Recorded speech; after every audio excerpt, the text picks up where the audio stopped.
Hello, I'm Pastor Chuck DeVetter, and I want to talk to you today about receiving our revelations directly from God.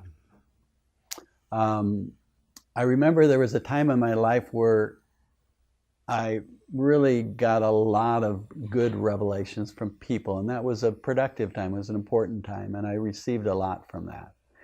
And I believe that there's incredible ministers out there, there's incredible people of God releasing really good revelations that are important for the body of Christ today.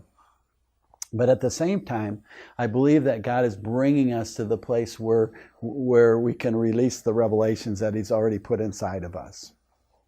Each one of us have built in our DNA revelations that will change the world.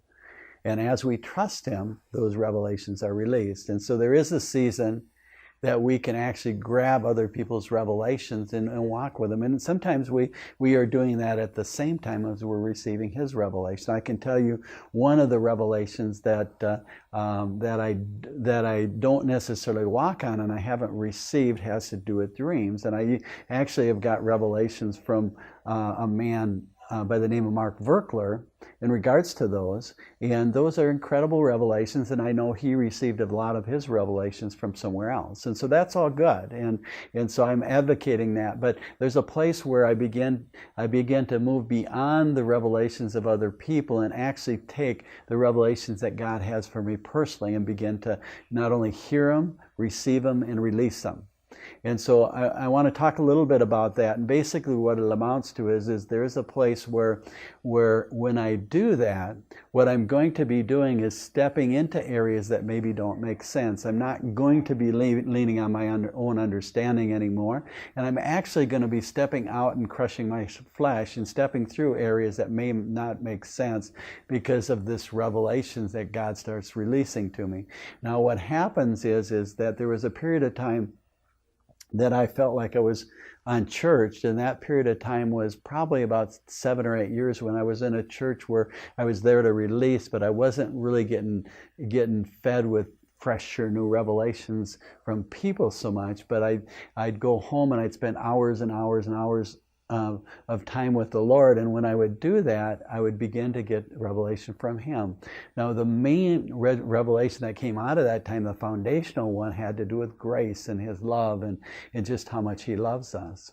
But what happened is when I would go into my church environment, there was lots of things spoken about works and performance and getting our, a value from what we do instead of getting our value from who we are.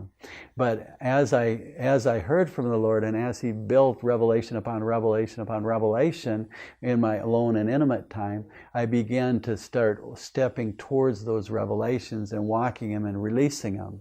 Now, they may not have been the same revelations that the church had, and so there was maybe a little bit of a conflict there, but I didn't create a conflict. I love people unconditionally at the church and continue to receive my own revelations.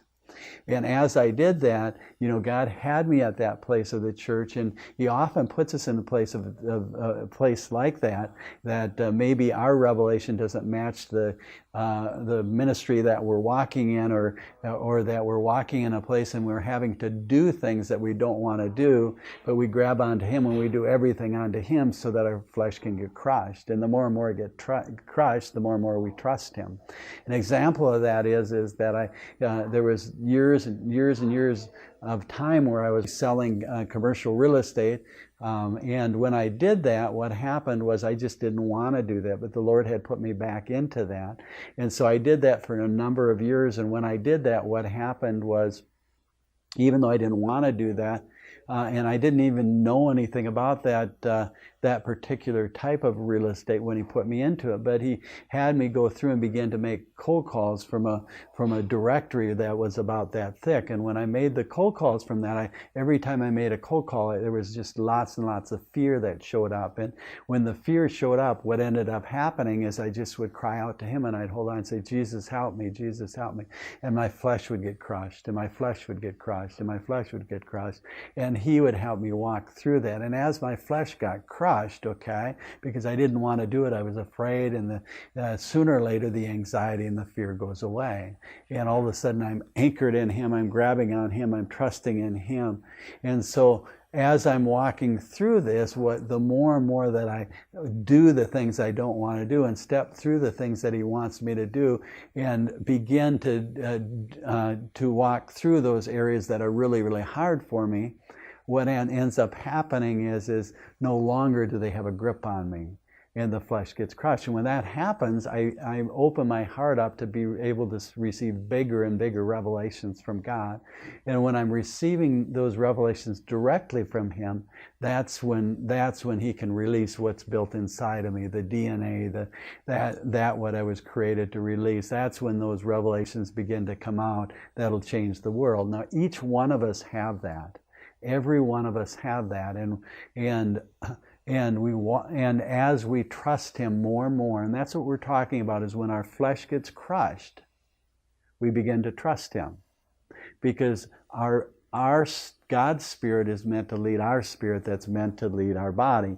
But when our flesh is in the way, that place of anxiety and fear and sadness and depression and anger and confusion and just oh, I don't want to do this, or whatever it happens to be, that part of us has a loud voice. And when that's in the way, what ends up happening is it puts us in a place where our spirit can't lead our body. But when we crush our flesh and do the things we don't want to do and spend intimate time with the Lord, sooner or later what happens is he begins to give us our own revelation, and no longer do we have to claim someone else's revelation, but we can walk in what he's given us directly.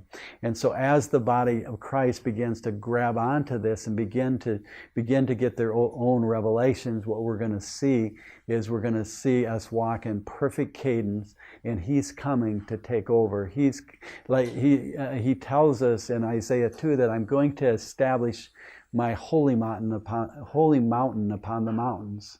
So he's coming to establish his holy mountain, all right, upon the mountains. And I believe that's upon the 7 mountains, the 7 mountains of influence, which include politics and education and family and arts and science and media and commerce, and just the 7 mountains of God. He's coming to take over. He's coming to take over with his kingdom, and he's going to use us to do it. We're the vessels that he's going to release through, and through the revelations that we have, and his supernatural power, provision, and putting us in a place where he can release what he has, his revelation, through that place that we trust him. He's coming to take over, and he's going to establish his government on this earth. The government rests upon his shoulders, and there'll be no end to the increase in his government. And so again, thank you for listening.